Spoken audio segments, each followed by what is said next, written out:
SK 하이닉스 2022년 3분기 누적 실적을 스루풋 회계로 분석을 해서 소개를 하도록 하겠습니다. 매출은 9.3% 증가했고요. 영업이익은 1%가 감소했습니다. 폭발적인 재고 증가라는 부제를 좀 달아봤습니다. 하단에 나와 있는 내용 참조해 주시고요. 내용이 좋았다고 생각하시면 구독, 좋아요 부탁드리겠습니다. 그리고 1.5배속을 보시기 바랍니다. 원가 회계 손익으로서 매출 증가에 비해 재고자산이 너무 증가했다 이렇게 느껴집니다. 매출은 9.3%가 증가한 32조 4천억 원대를 달성했습니다. 그런데 가공비 배부 재고자산이 79.1%로 크게 증가를 했습니다. 매출원가는 좀 적게 증가해서요. 매출이익 좀 나왔고 판매 관리비가 조금 더 증가해 가지고 원가 회계 상으로 영업이익이 18.5% 증가한 것으로 그렇게 결산이 됐습니다. 그렇다면 스루풋은 어떻게 산출해 냈을까? 스루풋 손익 내용을 소개하면 매출에 비례하는 매출 재료비는 7%가 증가했습니다. 그러니까 매출 증가 또는 그 판매 가격 상승에 비해서 원재료 가격은 적게 상승했다. 이렇게 여기에서 추정해 볼 수 있겠습니다.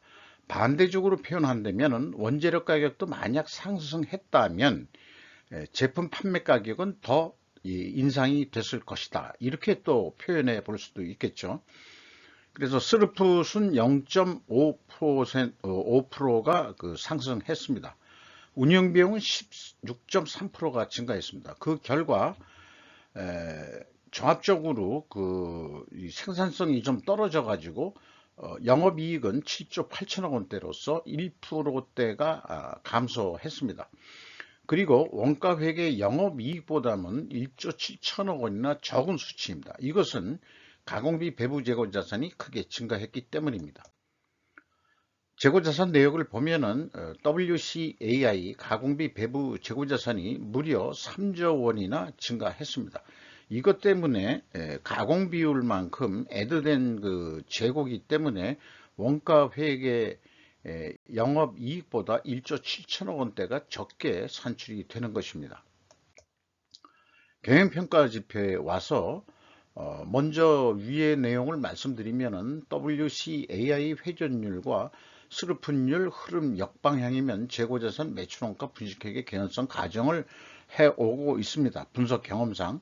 그런데 SK하이닉스는 반증을 해야 된다 그러면은 이 회전율 하락은 원재료 가격 상승으로 입증해야 되고 스루풋율 상승은 판매 가격 상승으로 입증해야 하는데 입증이 불가능합니다. 원재료 가격에 대한 데이터가 비공개되어 있고요. 구두상으로 제품 가격들이 20%가 하락했다.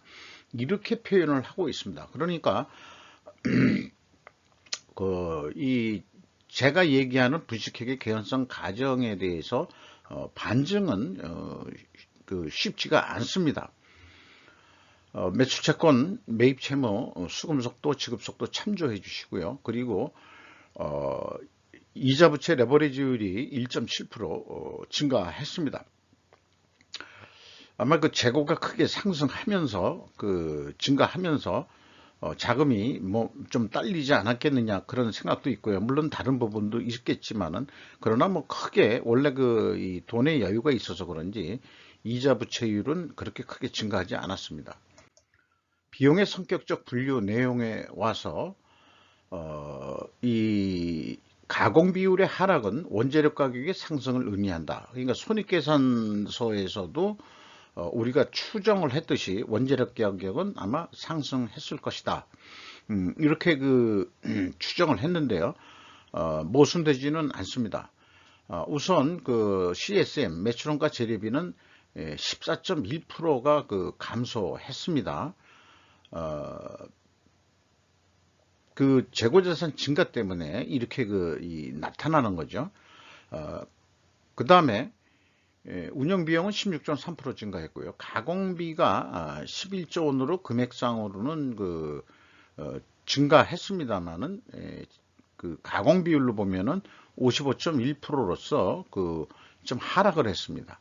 그 상대적으로 그 재료 비율이 오르게 된 것은 원재료 가격이 또한 상승했다고 그렇게 추정해 볼 수 있겠습니다. 그러니까 손익계산서에 그 나온 내용을 추정한 것과 그 다음에 실질적인 그 총 제조 비용을 분석한 결과도 원재료 가격이 아마 상승을 했을 것이다. 이렇게 보는 거죠. PQ 총 제조 비용의 차이는 없습니다. 일은 단지 단수 차일 거고요. 그 다음에 그 재고자산 변동 범위 기준도 같이 가고 있기 때문에 스루풋과 일치합니다. 그리고 현금 흐름표 기준으로도 그 일치를 합니다. 요거까지를 보면은 1단계, 2단계, 3단계로 해서 매출원가, 재고자산 회계는 투명하다. 일단 이렇게 가정은 해 볼 수 있습니다만은 지표가 얘기하는 것은 분식회계 개연성 가정이 있는데 반증이 안 된다고 그랬죠. 그러니까 그 분석에 또 모순이 생기는데 이럴 경우에는 우리는 다른 특별한 원인을 찾아야 되는데 재고 회전율을 그 수량상으로 또 접근해 보는 방법이 있습니다. 이 금액이 아닌 그렇게 된다 그러면은 아마 그 모순되지 않게 나올 것이다. 저는 그렇게 확신하는데요. 외부에서는 수량으로 그 확인하기는 불가능하다고 할 수 있겠습니다. 그리고 주요 운영비용으로서 인건비가 3조 6천억 원대가 집행이 됐는데 직원 수가 1127명이 증가했어요. 그러니까 아마 공장 증설이 있지 않았었겠냐 이렇게 그 추정을 할 수 있고, 공장 증설이 됐기 때문에 그 시운전 생산만이 아니고 그 본격 그 이 본생산을 수행했다 이렇게 봐집니다. 어쨌든 3분기까지의 그 평균 임금이 1억 1,900만 원대로서 6.6% 임금이 인상이 됐다고 보고요. 연말까지 보면은 연간 평균 임금이 거의 1억 5천 정도 매우 높은 수준으로 형성이 되어 있습니다. 외주비 증가했고요. 그 다음에 동력 및 수도 관련비, 광열비 또한 증가를 했습니다. 삼성전자에서는 이 동력 및 수도 광열비 이런 거를 갖다가 에너지 비용 포함해서 대부분 유틸리티비라고 표현하고 있는데, 유틸리티비가 그 바람직한 어떤 계정 과목, 현대식 계정 과목이 아니겠냐 이렇게 생각합니다. 그리고 유형자산이 그 5조 3천억 원이나 증가했다는 얘기는 공장 증설이 됐다는 것을 얘기하고 있다 이렇게 볼 수 있겠습니다. 이렇게 그 3분기까지 그 실적을 기준으로 해서 연말까지 예측을 해보면은 44조 원 정도 할 것이다 이렇게 예상이 됩니다. 44조 4천억 원인데 이걸 어디 납품한다고 보면은 이 가격을 딱 잘라 가지고 그냥 그 원 단위로 해서 4,400만 원짜리 납품을 한다고 그러면은 원래 1,200만 원꼴 남는 거로 되어 있는데, 재고가 증가할 경우 3분기까지의 재고가 증가했을 경우 크게 증가했잖아요. 그러면은 원가 회계는 영업이익이 크게 증가하는 거로 나오거든요. 그러면은 한 1,680만 원 정도 남는데 재고가 증가가 없다. 그렇게 되면 결국 재고를 줄인다는 얘기거든요. 3분기보다. 그러면은 이 영업이익이 같은 4,400만 원 하더라도 재고가 감소하면은 1,150만 원뿐이 남지를 않습니다. 이것이 100만 원 단위로 다시 환원하면은 재고가 증가하지 않는다면은 영업이익이 5조 원 이상 이렇게 내려간다고 하는 것이 원가회계의 맹점이라고 할 수 있겠습니다. 그럼 스루풋 쪽에서 보면은 스루풋도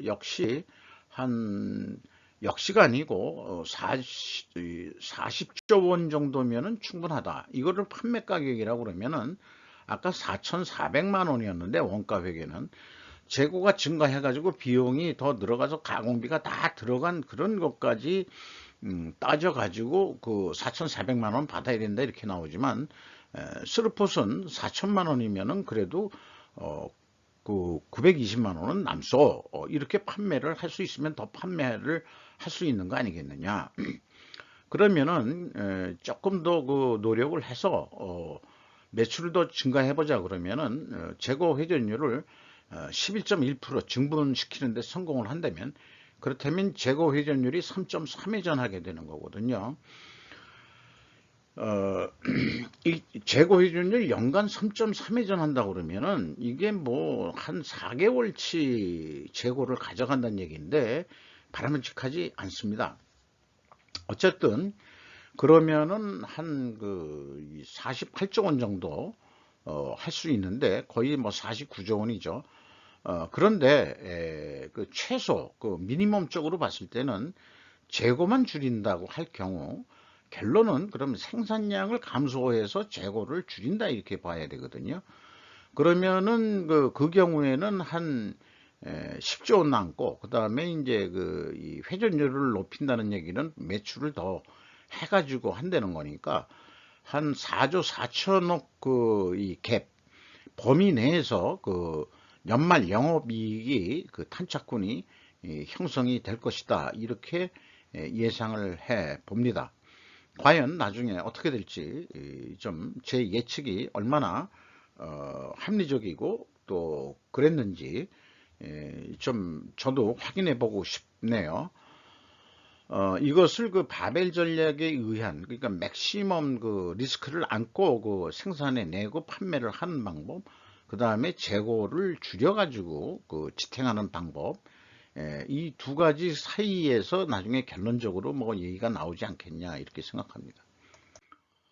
주가는 45,800원이 내려가 가지고 장부 가격의 90%밖에 되지를 않습니다.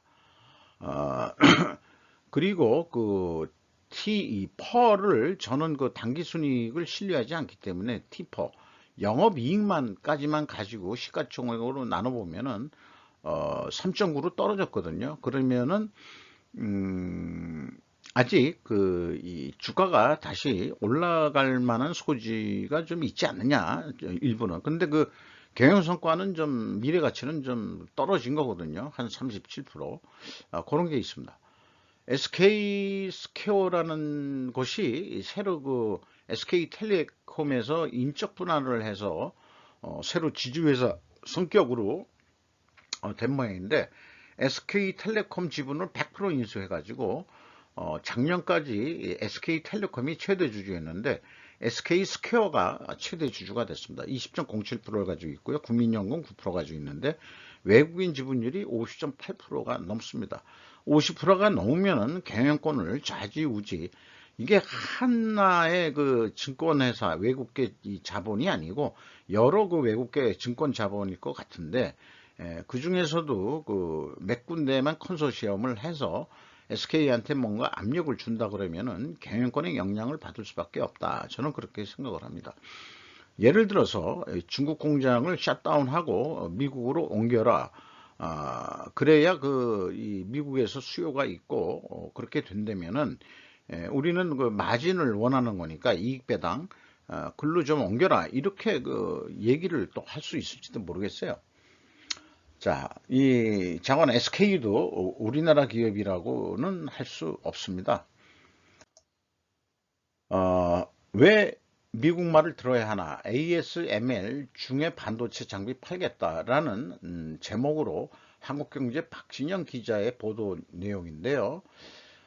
우리나라 그 기자들은 우리나라 원래 특징이 이 감성적인 게 좀 높아서 그런지 이 제목들을 좀 감성적인 그 제목들 국어를 잘해서 그런지 그렇게 되는데, 그런데 왜 미국말을 들어야 하냐 그러면은 이거 되게 또 비판적인 얘기거든요. 그래서 제 생각에는 좀 중의적인 의미로 쓴다 그러면은 이 빨간 글씨로 표현한 건 네덜란드 중국의 EUV 장비 수출 가능성 시사 정도를 제목으로 하고, 요 내용은 밑에다가 놓고 하는 것이, 그러면은 뭐 일반 그 구독자들의 그 시선을 못 끌기 때문에 뭐 이렇게 그 자꾸 선정적인 제목들을 써가지고 마치 그 엔터테인먼트 하는 회사들처럼 선정적인 그런 이 제목들을 써야 되는지 내가 이해가 좀 잘 안 됩니다. 미국과의 협력보다 자국 이익이 더 중요하고 되겠다. 그렇죠. 기업은 이익을 추구하는 데고, 그 다음에 뭐 국가도 이익을 추구하는 데고, 그 다음에 또 이익을 추구하려면 우선 전제 조건이 생존이 우선이 돼야 되니까 이런 게 있는데, 중국이 이런 ASML에서 첨단 반도체 장비를 수입하게 되면은 또 한국과 뭐 대만 이런 데하고 또 경쟁이 되겠죠. 뭐 이런 얘기인데 왜 ASML이 이런 행보를 시진핑 3기가 연임이 확정되면서 또 G20이 끝난 시점에서 왜 이런 의견들이 나오는지, 뭐 독일부터가 이제 뭐 중국 시진핑을 찾아가고 뭐 이런 입장에서 뭔가 지금 미국의 IRA 인플레 저감법이 EU 공동체 EU의 신기를 뭔가 건드린 거다 이렇게 보는 거죠.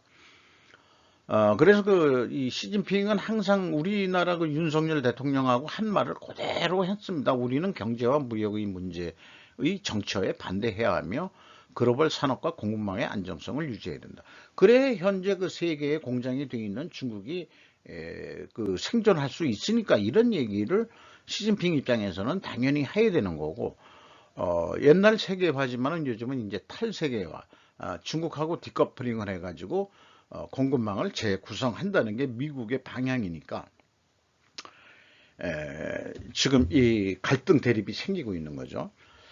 갈등 대립을 해결하는 것은 뭐 일반적으로 일반 인간들의 삶 속에서는 갈등 대립은 해결해야 되는 겁니다만, 정치 외교적인 측면에서는 한 놈이 죽을 때까지 뭔가 해야 되는 거 아닌가 하는 거는 벗어날 수 없는 세계사적인 그런 역사는 보여주고 있지 않느냐, 저는 그렇게 생각합니다. 그런 관점에서 볼 때 지금 저항하고 있는 거거든요. 이 저항을 어떻게 극복할 거냐, 미국이. 그냥 지금같이 해가지고 자꾸 유럽이 저렇게 삐딱선을 타게 되는데, 그럼 미국이 네덜란드를 압박할 다음 수순은 무엇일까? 저로서는 잘 모르겠어요. 그래서 뭐 몇 군데 좀 많이 검색을 좀 해봤어요.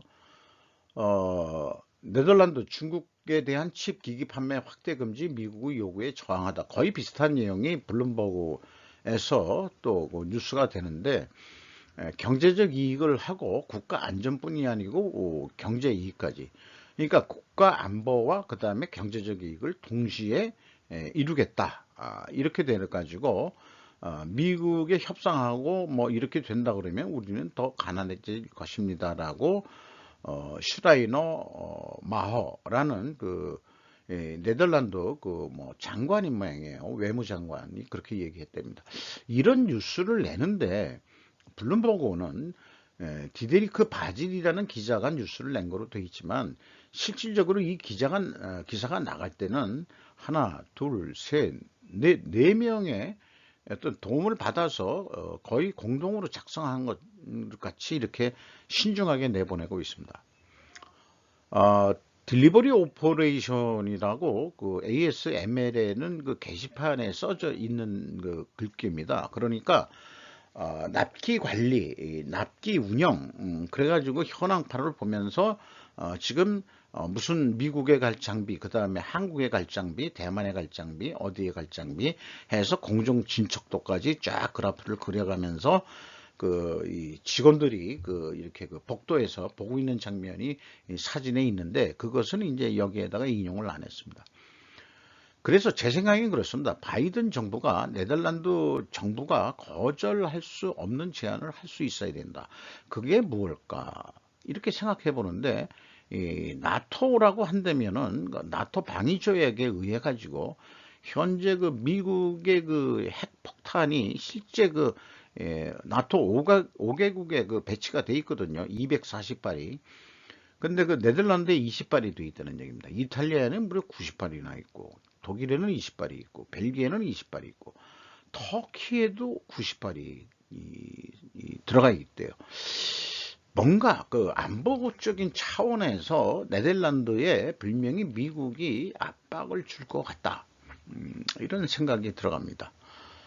이상 SK 사이언 아니 그 저기 하이닉스 2021년도 3분기 실적을 스루프트 회계로 분석을 해서 소개를 했습니다. 뒤끝에 약간 그 정치 경제적인 내용을 조금 더 소개했습니다. 이상 마치도록 하겠습니다.